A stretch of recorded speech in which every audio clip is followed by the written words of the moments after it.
आदित्यनाथ ने विपक्ष पर हमला किया है। बड़ी खबर आपको बता दें, सीएम योगी आदित्यनाथ ने अयोध्या में विपक्ष पर जमकर हमला किया। सीएम ने कहा कि ये लोग राम भक्तों पर गोली चलवाते थे, हनुमानगढ़ी में नमाज पढ़वाने का पाप किया गया। सीएम ने कहा कि विपक्ष ने हनुमानगढ़ी में नमाज पढ़वाई थी। ये उत्तर प्रदेश की जनता भूली नहीं है, देश की जनता भूली नहीं है। सीएम योगी आदित्यनाथ ने कहा कि विपक्ष ने हनुमानगढ़ी में नमाज पढ़वाने का काम करवाया। अयोध्या में सीएम योगी आदित्यनाथ ने जमकर निशाना साधा। सीएम ने कहा कि ये लोग राम भक्तों पर गोली चलवाते थे, कर्फ्यू लगाते थे अयोध्या में। सीएम ने निशाना साधा है समाजवादी पार्टी के पूर्ववर्ती सरकारों पर। सीएम योगी आदित्यनाथ ने कहा कि विपक्ष ने हनुमानगढ़ी में नमाज पढ़वाई थी, हनुमानगढ़ी में नमाज पढ़वाने का पाप किया गया।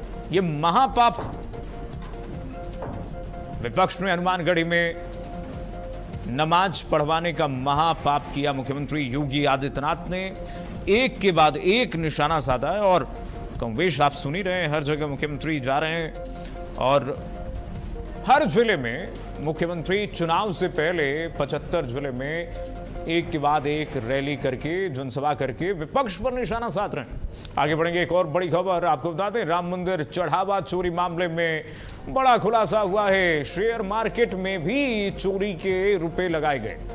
आरोपियों ने चोरी के रुपए ब्याज पर भी दिए, इंटरेस्ट पर भी दिए। शेयर मार्केट में भी चोरी के रुपए लगाए गए थे। आप सोचिए, इसी से अंदाजा लगा सकते हैं कि किस स्तर पर यह चोरी की गई थी। चोरी भी हो रही थी और मुनाफाखोरी भी हो रही थी। चोरी करके उस पैसे को शेयर मार्केट में लगाया जा रहा था, इन्वेस्ट किया जा रहा था, एक का दो बनाया जा रहा था। यह स्थिति थी अयोध्या दान चोरी मामले में। एक के बाद एक जब कड़ियां खुल रही हैं तो आप सोचिए कि किस तरह से फ्यूचर प्लानिंग हो रखी थी। इन आरोपियों ने, जो 8 तो जेल के अंदर हैं, 8 जेल के अंदर जो हैं और बाहर कितने, अभी इसकी जांच चल रही है। लेकिन जो हैरान करने वाले तथ्य सामने आ रहे हैं, उसमें एक तथ्य और जोड़ लीजिए कि इन चोरों ने अयोध्या दान मंदिर के पैसे को शेयर मार्केट में भी लगाया। स्टॉक खरीदे, स्टॉक, शेयर मार्केट के स्टॉक खरीदे गए, शेयर बाजार में इन्वेस्ट किया गया, म्यूचुअल फंड में इन्वेस्ट किया गया, ताकि वो एक का दो हो और इंटरेस्ट उस पर मिले और अच्छा इंटरेस्ट मिले। इस तरह से चोरी और मुनाफाखोरी दोनों चल रहा। अयोध्या के दान चोरी से आरोपियों ने चोरी के रुपए ब्याज पर भी दिए हैं। आप सोचिए, जो चोरी के रुपए इंटरेस्ट पर भी दिए जा रहे थे, आसपास इलाके में, जो गांव ग्रामीण इलाकों में जो चलता है, इंटरेस्ट पर एक का 5 गुना लेना, और ऐसे ही करके ये मुनाफाखोरी की जा रही थी। शेयर मार्केट में लगाया जा रहा था, लोगों को इंटरेस्ट में दिया जा रहा था, बांटा जा रहा था पैसे, और इस तरह से सूद ब्याज चलाया जा रहा था। शेयर मार्केट में भी चोरी के रुपए लगाए गए हैं। ये दो तथ्य तो सामने हैं अभी। अब धीरे धीरे जब जांच एजेंसियां पहुंच रही हैं आरोपियों तक, तो एक के बाद एक कड़ियां खुल रही हैं, और कहां से कड़ियां किस तरह से खुल रही हैं, सब आपके सामने है। आप सोचिए, एसआईटी इसमें बैठी। एसआईटी ने इस मामले का प्रथम दृश्य, आपने कहा कि रिपोर्ट सौंपी गई, लेकिन इसके बाद अब एक के बाद एक मामले जो सामने आ रहे हैं वो हैरान करने वाले। राम मंदिर चढ़ावा चोरी केस में एक और बड़ी खबर आ रही है। बताते हैं कि दान गणना से जुड़े 23 कर्मचारियों ने नौकरी छोड़ी है। नए नियमों के बीच थे।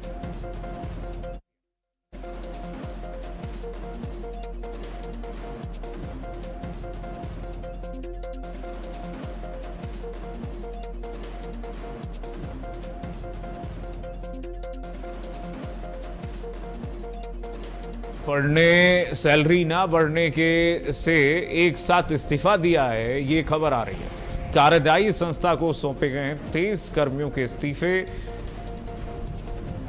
जो बड़ी खबर आ रही है, दान गणना से जुड़े 23 कर्मचारियों ने नौकरी छोड़ी है। नए नियमों के बीच 23 कर्मचारियों ने इस्तीफा दिया है। और जो इस वक्त की बड़ी खबर आपको बता दें, खबर यह है कि काम बढ़ता गया, प्रेशर बढ़ता जा रहा है और कर्मचारियों की सैलरी जो है वो न्यूनतम है। एक और मामला सामने आ गया। राम मंदिर चढ़ावा चोरी केस में एक बड़ी खबर आ गई है कि दान गणना से जुड़े 23 कर्मचारियों ने नौकरी छोड़ दी है। नए नियमों के बीच 23 कर्मचारियों ने इस्तीफा दिया है। यह खबर अपने आप में ही बहुत ही संवेदनशील है, क्योंकि एक तरफ ट्रस्ट के कार्य पर, ट्रस्ट के कामकाज पर जो सवाल उठ रहा था, आपने देखा ही किस तरह से सवाल उठाए जा रहे थे ट्रस्ट के कामकाज को लेकर के, और जिस तरह से ट्रस्ट ने मिसट्रस्ट किया है उसको लेकर के जो सवाल गंभीर उठे हैं, उसमें एक कड़ी और आप जोड़ लीजिए कि उन कर्मचारियों को जिनको महत्वपूर्ण जिम्मेदारी दी गई थी, जो वाकई काम कर रहे थे, उनके न्यूनतम वेतन थे महज 15,000, 20,000 ऐसे करके उनके वेतन थे और उनका इंक्रीमेंट नहीं होता था। ये लोग चोरी करते थे, जो बड़ी मछली हैं, ये जो 8 जेल के अंदर हैं, ये चोरी करके शेयर मार्केट से पैसे कमा रहे थे, इंटरेस्ट पर पैसे कमा रहे थे। लेकिन उनका क्या, जो कर्मचारी इस चोरी में लिप्त नहीं थे और जो ईमानदारी से काम कर रहे थे, जिनके वेतन न्यूनतम थे और लगातार न्यूनतम वेतन के बावजूद भी वो काम कर रहे थे, मांग कर रहे थे कि उनके वेतन बढ़ाए जाएं, क्योंकि प्रेशर बढ़ रहा है। लगातार दान की गिनती जो है, अकाउंटेबिलिटी जो है वो बढ़ती जा रही थी, प्रेशर बढ़ रहा था। बावजूद इसके इन 23 कर्मचारियों ने काम जारी रखा। अंततोगत्वा ये फैसला इन 23 कर्मचारियों ने लिया है कि इस्तीफा दे देंगे। रिजाइन दिया इन्होंने, कर्मचारियों ने इस्तीफा दे दिया है नए नियमों के बीच। अब क्या नए नियम हो, यह देखना बहुत महत्वपूर्ण होगा। आइए बढ़ेंगे आगे। एक और बड़ी खबर बिहार से आ गई है। एनडीए की अहम बैठक जारी है। सीएम आवास में अहम बैठक हो रही है। सरकार के 100 दिनों के कामकाज की समीक्षा होगी। सरकार और संगठन के तालमेल समेत कई मुद्दों पर फोकस होगा। कमोवेश बिहार में एनडीए की अहम बैठक बहुत महत्वपूर्ण है। नई सरकार बनी है, आप देखिए सम्राट चौधरी के नेतृत्व में किस तरह से यह सरकार काम कर रही है। क्या संगठन में समन्वय है, दोनों के बीच में तालमेल है कि नहीं? क्या सम्राट चौधरी की सरकार और सम्राट चौधरी का नेतृत्व संगठन को भा रहा है, एनडीए को भा रहा है? इसको लेकर भी फीडबैक आज जो बैठक में वो दिया जा रहा होगा। ऐसे में दोनों के बीच में, सरकार और संगठन के बीच में कैसे तालमेल को सुनिश्चित करना है, कैसे संगठन को मजबूत करना है, इसको लेकर के ये अहम बैठक जारी है। एनडीए मतलब सिर्फ बीजेपी नहीं, बीजेपी के अन्य सहयोगी दल, जीतन राम मांझी को आप देख रहे हैं, तमाम जो पार्टियां एनडीए के, आप देखिए जरा किस तरह से उपेंद्र कुशवाहा समेत तमाम जो सहयोगी दल है, उनके वरिष्ठ नेता, उनके अध्यक्ष बीजेपी के एनडीए के इस बैठक में आपको दिखा रहे नीतीश कुमार, देखिए जरा, और तमाम सहयोगियों के साथ एनडीए इस वक्त फोकस कर रही है। चर्चा हो रही है बैठक में कि कैसे आने वाले चुनाव को लेकर भी तैयार रहना है, किस तरह से संगठन को मजबूत करना है, खास करके एनडीए को इंटैक्ट कैसे रखा जाए, कैसे एनडीए को मजबूत रखा जाए कि एक मैसेज जाए कि एनडीए के बीच में बिहार में कोई गड़बड़ नहीं, सब चंगा सी। बीच में खबरें आई थी, आपने देखा होगा किस तरह से नीतीश कुमार को लेकर के कहा जा रहा था कि कहीं जेडीयू और बीजेपी के बीच में कोई डील में कोई गड़बड़ी तो नहीं है। लेकिन जिस तरह से मैनेज किया अमित शाह ने, शीर्ष नेतृत्व ने बिहार पहुंच करके, और नीतीश कुमार को बुला करके दिल्ली में मैनेज जिस तरह से किया गया, अंततोगत्वा उनके बेटे को स्वास्थ्य मंत्री का जिम्मा सौंपा गया है। तो कुल मिलाकर के मैनेज हो चुका है वो मामला। लेकिन बड़ा सवाल ये है कि ये जो अहम बैठक है उसमें कोर एजेंडा क्या है, एनडीए का ये कोर एजेंडा क्या है? तो सीएम आवास पर ये बैठक हो रही है सरकार के 100 दिनों के कामकाज पर भी बैठक।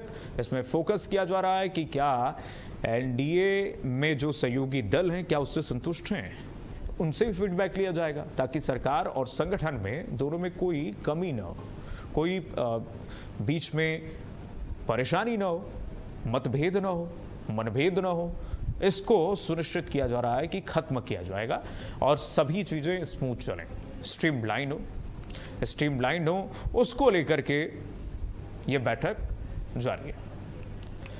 एक और बड़ी खबर इस बीच आपको बता दें, लखनऊ से आ रही है। यूपी सरकार का बड़ा प्रशासनिक फेरबदल देखने को मिला है। 20 आईएएस अधिकारियों के तबादले किए गए। भारतीय प्रशासनिक अधिकारियों के तबादले हुए। उत्तर प्रदेश में आईएएस सुधा वर्मा बनी है उत्तर प्रदेश की नई श्रम आयुक्त। आईएएस डॉक्टर सारिका मोहन को महानिरीक्षक बनाया गया है। निबंधन की जिम्मेदारी सौंपी गई है। आईएएस नेहा शर्मा चिकित्सा शिक्षा और सचिव महानिदेशक बनाई गई हैं। वहीं आईएएस अधिकारी अरुण कुमार राज्य ग्राम आजीविका मिशन के निदेशक बने हैं। आईएएस रीभा को अपर निदेशक की जिम्मेदारी सौंपी गई है। साथ ही साथ उनको भूतत्व और खनि कर्म का अतिरिक्त प्रभार भी सौंपा गया है। वहीं आईएएस दीपा रंजन संस्कृति विभाग की विशेष सचिव बनाई गई है। आईएएस संजय कुमार सिंह को निदेशक संस्कृति का अतिरिक्त प्रभार सौंपा गया है। आईएएस विशाल सिंह संस्कृति विभाग के अतिरिक्त प्रभार से मुक्त कर दिए गए हैं। वहीं आईएएस रिया केजरीवाल विशेष सचिव बनी है। बाल विकास एवं पुष्टाहार विभाग जो आईसीडीएस है उसकी विशेष सचिव बनाई गई हैं आईएएस रिया केजरीवाल। खास करके जो आंगनबाड़ी कार्यकर्ती होती हैं और जो ICDS integrated child development services से जुड़ी जो तमाम पहलू हैं उनको देखेंगी रिया।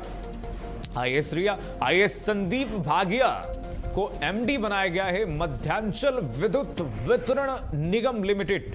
ये देखिए जरा एक के बाद एक सूची जो हम आपको दिखा रहे हैं। 20 नए नाम जो नई जिम्मेदारी अब निभाएंगे उत्तर प्रदेश में। आईएएस परीक्षित खटाना अपर आयुक्त राज्य कर गौतम बुद्ध नगर नोएडा आप जिसे कहते हैं, इन्हें यह जिम्मेदारी सौंपी गई है। वहीं आईएएस राकेश कुमार पटेल को आजमगढ़ के नए सीडीओ के रूप में जिम्मेदारी सौंपी गई है चीफ डेवलपमेंट ऑफिसर के रूप में। अब ये जिम्मेदारी संभालेंगे। वहीं आईएएस रेणु तिवारी को बाल विकास और पुष्टाहार विभाग के प्रभार से मुक्त किया गया, यानी कि पहले आईसीडीएस की जिम्मेदारी निभा रही थी आईएएस रेणु तिवारी, इनको उससे फ्री कर दिया गया है, मुक्त कर दिया गया है। आईएएस जग प्रवेश को विशेष सचिव वन पर्यावरण और जलवायु परिवर्तन विभाग की जिम्मेदारी सौंपी गई है। आईएएस ओजस्वी राज को नगर आयुक्त मथुरा वृंदावन नगर निगम की जिम्मेदारी सौंपी गई है। वहीं आईएएस आलोक कुमार को बलिया के नए मुख्य विकास अधिकारी के रूप में जिम्मेदारी दे दी गई है।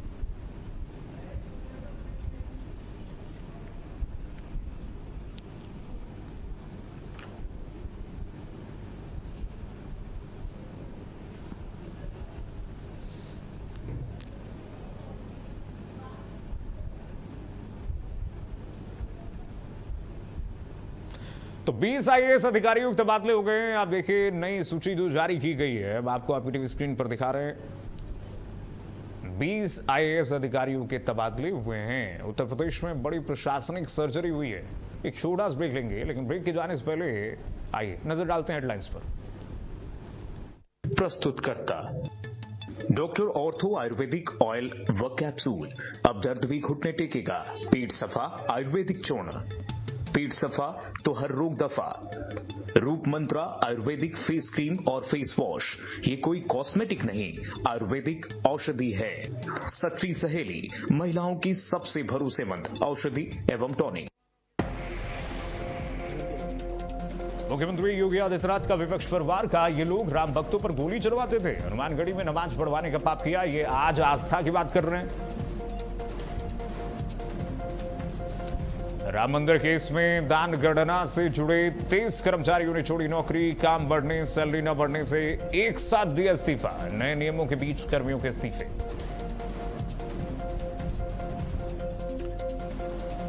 धामी कैबिनेट की अहम बैठक आज सचिवालय में शाम 4:30 बजे बैठक। आपदा को लेकर के हो सकता है कोई फैसला।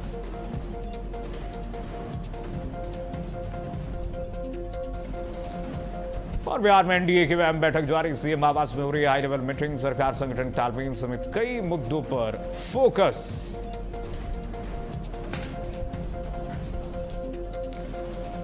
और बद्रीनाथ धाम चढ़ावा विवाद, 3 सदस्यीय समिति का गठन, गढ़वाल कमिश्नर करेंगे मामले की जांच।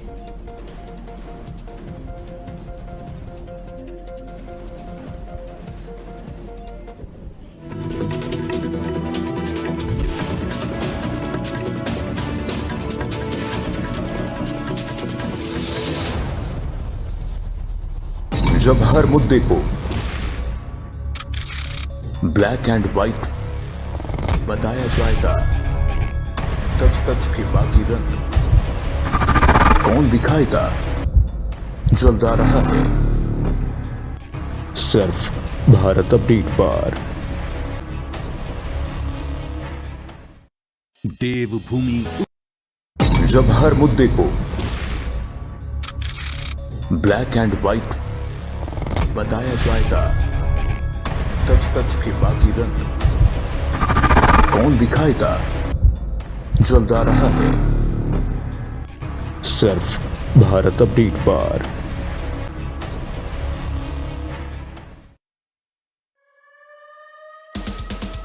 सरकारी सेवाओं के लिए अब नहीं लगानी पड़ेगी दफ्तरों में लंबी लाइन। घर बैठे एक क्लिक में अब हर सेवा मिलेगी ऑनलाइन। माननीय मुख्यमंत्री श्री विष्णुदेव साई जी के नेतृत्व में शुरू हुआ सेवा सेतु पोर्टल शासन और नागरिकों के बीच विश्वास का वह डिजिटल सेतु है जिसने सरकारी सेवाओं को सरल, त्वरित और पारदर्शी बना दिया है। हम लोग ई डिस्ट्रिक्ट सेवा को भी बढ़ा रहे हैं। आपको घर बैठे न पटवारी का चक्कर लगाना न और कहीं पर जाना। आय प्रमाण पत्र, निवास प्रमाण पत्र, राशन कार्ड, विवाह पंजीकरण, पेंशन लाभ, व्यापार लाइसेंस और स्वास्थ्य सेवाओं सहित 36 विभागों की 520 से अधिक सेवाएं अब एक ही पोर्टल पर उपलब्ध हैं। 16,000 से अधिक सेवा केंद्र और लगभग 40 लाख आवेदनों में 95% से अधिक का सफल निराकरण सुशासन की इस नई व्यवस्था की पहचान बन चुका है।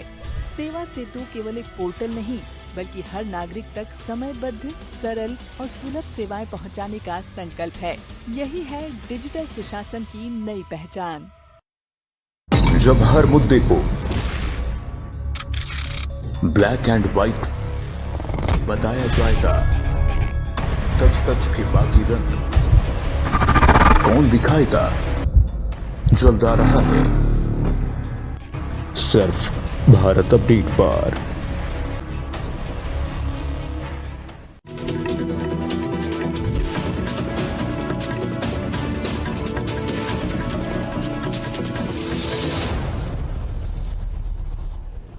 ब्रेक के बाद स्वागत है आपका। बड़ी खबर इस बीच आपको बताते हैं, जम्मू कश्मीर में बीजेपी बड़ा जन आंदोलन करेगी। श्रीनगर के सिविल सचिवालय के पास से शुरुआत होगी इसकी। नेशनल कॉन्फ्रेंस सरकार के खिलाफ आंदोलन होगा। जम्मू कश्मीर में भारतीय जनता पार्टी बड़े आंदोलन के मूड में श्रीनगर के सिविल सचिवालय के बाहर नेशनल कॉन्फ्रेंस सरकार के खिलाफ आंदोलन होगा। नीतियों को लेकर के, नेशनल कॉन्फ्रेंस सरकार की नीतियों को लेकर के भारतीय जनता पार्टी आंदोलन के मूड में दिख रही है और ऐलान हो गया है बीजेपी संगठन की तरफ से, जम्मू कश्मीर संगठन की तरफ से कि आंदोलन होगा। नेशनल कॉन्फ्रेंस सरकार के खिलाफ आंदोलन होगा। जम्मू कश्मीर में बीजेपी बड़ा जन आंदोलन करेगी। बड़ी खबर आपको बता रहे हैं, श्रीनगर के सिविल सचिवालय के बाहर से इसकी शुरुआत करेगी बीजेपी। भारतीय जनता पार्टी आंदोलन खड़ा करेगी जम्मू कश्मीर में।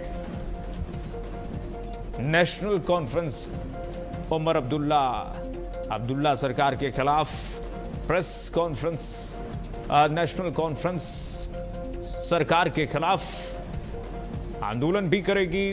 आंदोलन के मायने आप समझिए कि एक जन को उसमें समेटने की कोशिश, ये बताने की कोशिश कि किस तरह से नेशनल कॉन्फ्रेंस की सरकार जम्मू कश्मीर की में नीतियों का दुरुपयोग कर रही है और सरकार जो यहां पर केंद्र की सरकार जो व्यवस्थाएं लागू करना चाहती है उसको उसका दुरुपयोग कर रही है, उसको आने नहीं दे रही है। विकास के एजेंडे में बाधक बन रही है नेशनल कॉन्फ्रेंस की सरकार। इसको लेकर के मंथन भी बीजेपी करेगी और आंदोलन भी करेगी। बड़ी खबर आपको बता रहे, जम्मू कश्मीर में बीजेपी बड़ा जन आंदोलन करने वाला है और शीर्ष नेतृत्व की तरफ से जो दिशा निर्देश दिए गए हैं, उन दिशा निर्देशों का पालन करते हुए भारतीय जनता पार्टी की तरफ से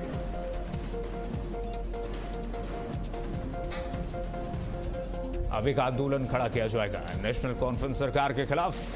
यह आंदोलन भारतीय जनता पार्टी बड़ा जन आंदोलन खड़ा करेगी जम्मू कश्मीर में। बड़ी खबर आपको बता रहे हैं इस वक्त की श्रीनगर के सिविल सचिवालय के बाहर से इसकी शुरुआत होगी। एक और बड़ी खबर इस बीच आपको बताते हैं, दिल्ली नगर निगम की राजनीति में बड़ा बदलाव हुआ है।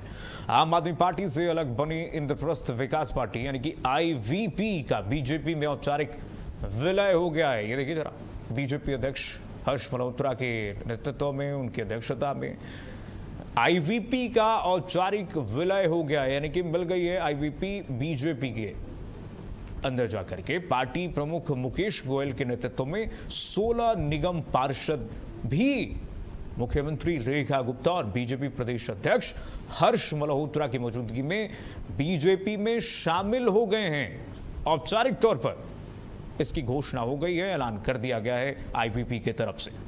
माना जा रहा है कि इस विलय से एमसीडी में बीजेपी की स्थिति और मजबूत होगी, जबकि आम आदमी पार्टी को बड़ा झटका लगा है। यानी कि ट्रिपल इंजन की सरकार आप कह सकते हैं दिल्ली में इस वक्त है। केंद्र में भी बीजेपी की सरकार, दिल्ली में भी बीजेपी की सरकार, और जो नगर निगम में है वो पार्टी की स्थिति और मजबूत हो जाएगी। 16 पार्षद बीजेपी में शामिल हो गए। हालांकि इसके पीछे आईवीपी ने क्या दांव खेला है, आईवीपी की क्या रणनीति है, क्या पहलू है, इसको लेकर के आईवीपी ने भी खुलासा नहीं किया। लेकिन विलय हो गया है, इतना तो तय है। आप देखिए जरा, प्रेस कॉन्फ्रेंस जो की गई हर्ष मल्होत्रा की तरफ से, खुद दिल्ली की मुख्यमंत्री रेखा गुप्ता वहां पर मौजूद रही, आईवीपी के अध्यक्ष थे, और 16 पार्षद जो शामिल हुए हैं, बीजेपी के अब मेंबर हो गए हैं, वो भी मौजूद थे वहां पर। और आधिकारिक रूप से इसकी घोषणा कर दी गई है कि बीजेपी की ही पार्ट होगी आईवीपी। अब आईवीपी का कोई अपना अस्तित्व नहीं रह गया है और आईवीपी अब भारतीय जनता पार्टी में विलय कर चुकी हुई है।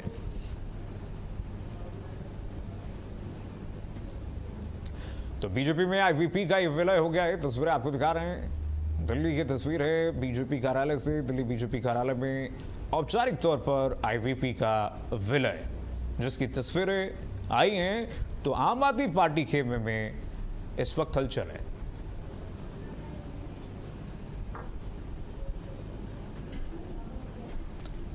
और चलिए इसी के साथ फिलहाल के लिए बस इतना ही। खबरें लगातार जारी हैं, लेकिन उससे